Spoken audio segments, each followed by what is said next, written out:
გლდანის ნომერ მერე დაწესებულება ამბობს სანამ ვივამეთში გადაიყვანდა რომ მას ჰქონდა ტვინის ინსულტი და ამ დიაგნოზით შეიყვანა ვივამეთში.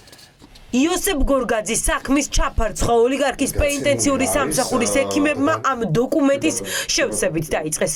23 იანვრით დათარიღებულ ფორმაში ექიმი წერს, რომ 46 წლის პატიმარს ინსულტი აქვს, ის მედიკოსებმა ნახეს საკანში იატაკზე იწვა. ეს დოკუმენტი ახლა ცეხის ექიმების წინააღმდეგ მთავარი მტკიცებულებაა. აი კლინიკა ვივამეთის დოკუმენტი არის ეს. აი აქ არის მოცემული რა ნიშნებია და არსად არ არის ტვინის ინსულტი, ჰემორაგია, ტანის ტვინის კეროვანი ტრავმა, სურდიო ჰემორაგია, ნულა ჩამოთვლილი. 46 წლის იოსებ გორგაძე სახის არეში 30-ზე მეტი მოტეხილობით და ტვინის შეშუპებით სიკვდილს 3 თვე ებრძოდა. სავარაუდოდ ის მერვე დაწესებულებაში საბედროგო სამსახურმა სცემა. დილიდან პაატას ალიას უწყება თავის მართლების რეჟიმზეა გადასული. იუსტიციის სამინისტრო ირწმუნება, რომ გლდანის ციხეში არც ჩხუბი ყოფილა და არც პატიმარზე უძალადიათ. რეჟიმს ტყუილში ამხელს გარდაცვლილი პატიმრის ძმა. აკაგერძო დასკვნა მახარებული და ეგ ყველაფერი ზერია მეციტაციის შეუძლებელია ამ ტრამვების მიღება. მათი სამხარაულის დასკვნას უნდა გამოვიდეს. პირდაპირ უთხარი ზაზას არანდიას დეპარტამენტის უფროს. გაჭრილად რომ ეს ვინმე პატიმრებს არ დააბრალოთ მეთქი და მარინებს ხადაიას იმას გამომძიებელს. აქამდე რომ ჩუმად ვიყავი და ტელევიზიაში არ გამოვიდიოდი იმის გამო რომ დღეში 300 ადამიანი მithვალთვალებდა და იმ შიშის ქვეშ ვიყავი რომ კიდევ რამე საფრთხე არ მოსულებოდა. იმის გამო რომ ეს იგი ჩუმად ვიყავი და მაგენს თუ გქონიათ გავჩუმდები ბოლომდე. იოსებ გორგაძის ადვოკატი პირველებს უყვება რომ ყველაფერი ერთი სატელეფონო ზარით დაიწყო. 22 იანვარს პატიმრის თანამესაკნემ ადვოკატს დაურეკა და უთხრა რომ იოსების საკნიდან გაიყვანეს და აღარ შემოუყვანიათ. 3 თვეზე მეტია იუსტიციის სამინისტრო საგამოძიებო სამსახურმა ვერაფერი გამოიწია. ეს დაცვის მხარეს ეჭვავს უჩანს. რატო აფარებს გამოძიება ხელს იმ ადამიანებს, ვინც ეს საზარელი ქმედება ჩაიდინა, ჩვენთვის გაუგებარია. იმიტომ რომ წარმოუდგენელია, რომ მარტო პატიმრებს გაეკეთებინათ ეს. ამაში სავარაუდოდ არის გარეული დაწესებულების თანამშრომლების ხელი. პატიმრებს მარტო რომ ეცემათ ეს ყველა ის ადამიანი დღეს ის სამართლის პასუხისგებაში იქნებოდა მიცემული. პირველივე დღიდან ფაქტია, რომ გამოძიება მუშაობს მხოლოდ და მხოლოდ იმ ვერსიაზე, რომ ის სავარაუდოდ წაიქცა და მიიღო ეს დაზიანებები. გლდანის დაწესებულებიდან ინსულტის დიაგნოზით გაყვანილ პაციენტს კლინიკა ვივამეთში პირველივე დღეს დაუსვეს მძიმე დიაგნოზი.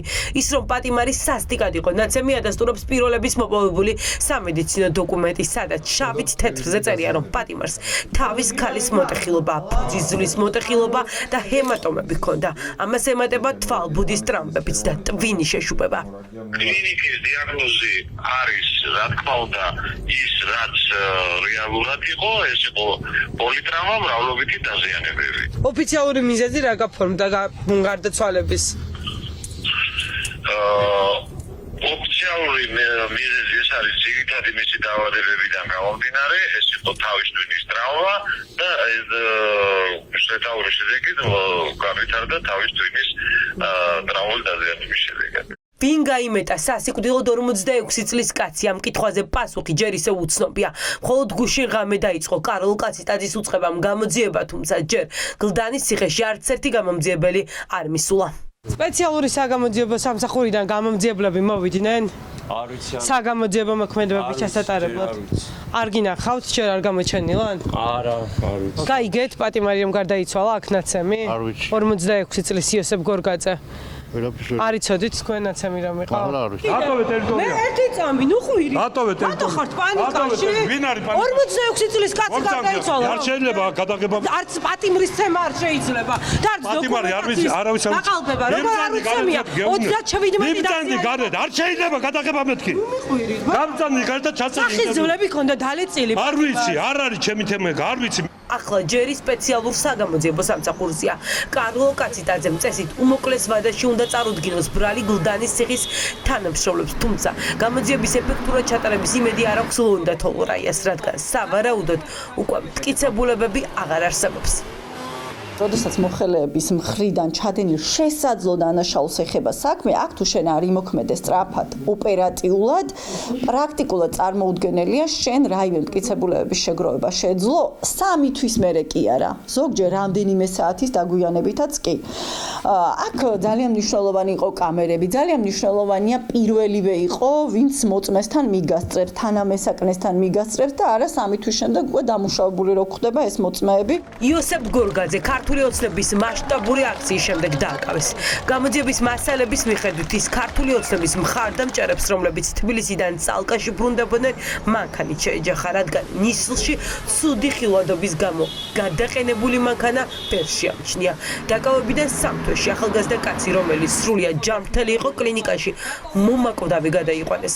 ქართული ოცნება სწორედ ამ დაპირებით მოვიდა, რომ მას უნდა აღმოეპყრა ის არასათანადო მოპყრობის და წამების ფაქტები, რომელსაც მანამდე ჰქონდა ადგილი. ჩვენ ნახეთ, რომ ჩვენ პრაქტიკულად რეალურად დაუბრუნდით ისევ იქ, სადაც პატიმრებს აწამებენ, სადაც პატიმრებს კლავენ და სახელმწიფო არ იძიებს ეფექტურად იმას, თუ როგორ ხდებოდა რეალურად ასეთ მდგომარეობაში, ხო, სრულიად ჯანსაღი ჯანმრთელი პატიმრის მიყვანა. ჩვენ ვიცით, რომ პატიმარი დაკავების მომენტში იყო ჯანმრთელი. პენიტენციური სამსახური საზოგადოების პროტესტის შემდეგ დაზიანების მიღების ახალ ვერსიას გვთავაზობს. ამჯერად ამტკიცებენ, რომ კაცი, რომელიც უგონოდი იყო, სასწრაფოში ადგა და თავი რკინის მაგიდას მიარტყა. უგონო მდგომარეობაში გინანახი იყო იატაკზე, სავარაუდოდ დაეცა. გარეგანი დათვალიერებით რაიმე სახის დაზიანებას ადგილი არ ჰქონია. შეყვანისას დაფიქსირებულ იქნა ნახეთქიჭრილობა, მცირე ზომის ნახეთქიჭრილობა წარბის არეში. რაც სასწრაფო დახმარების ბრიგადის განმარტებით განვითარდა ტრანსპორტირებისას, როდესაც პაციენტი წამოდგა და თავი მიარტყა საკაცის გვერდით ყოფ რკინის მაგიდას. ირკვევა, რომ იოსებ გორგაძის საქმეზე მუშაობს ომბუდსმენის აპარატი. სახალხო დამცველმა დღეს განცხადება გამოაქვეყნა, რითაც ვიგებთ, რომ გორგაძის საკანში კამერა არ იყო დამონტაჟებული. თუმცა ამავე განცხადებაში ვერ უპოულობთ ინფორმაციას, რა ნახეს იოსელიანის თანამშრომლებმა სხვა სათვალთვალო კამერის ჩანაწერებში. ვერც ის გავიგეთ, გამოკითხეს თუ არა პატიმრები და რატომ არ მოთხოვეს გამოძიების დაწყება 3 თვის წინ კაცის ტაძრის უწყებას. სახელმწიფოს განცხადებაში ძალიან მნიშვნელოვანია იმის დაზუსტება. ბოლოს როგორ ჩანს, უფიქსირდება თუ არა დაზიანებები, სად ხდება ამ შემთხვევაში შემდგომ ამ პატიმრის გაყვანა, რა მომენტში ხდება ცუდად, რა არის აღწერილი, ეს ამ შემთხვევაში დაადასტურებს ან უარყოფს იმ ეჭვებს, რომელიც ამ შემთხვევაში არსებობს ლეგიტიმურად დახურულ დაწესებულებაში პირის ცემასთან დაკავშირებით, არასათანადო მოპყრობასთან დაკავშირებით. 2012 წელს ხელისუფლებაში ივანიშვილი ციხის კადრებით მოვიდა. მაშინ გვიმტკიცებდა, რომ მსჯავრდებულების უფლებები ქვეყანაში დაცული იქნებოდა, მაგრამ 13 წლის თავზე ოცნების მმართველობის დროს იგივე ციხეში სასტიკაცემეს და აწამეს შუახნის კაცი. ის რომ საქართველოს ციხეთა სისტემაში დიდი პრობლემებია დასტურდება ევროპის საბჭოს ბოლო ანგარიშითაც, სადაც ნათქვამია, რომ საქართველოს ერთ-ერთია იმ 9 ყოფილ საბჭოთა ქვეყანას შორის, სადაც პატიმართა თანამედროვე არაფორმალური იერარქია კვლავ გავლენას ახდენს პენიტენციურ სისტემაზე.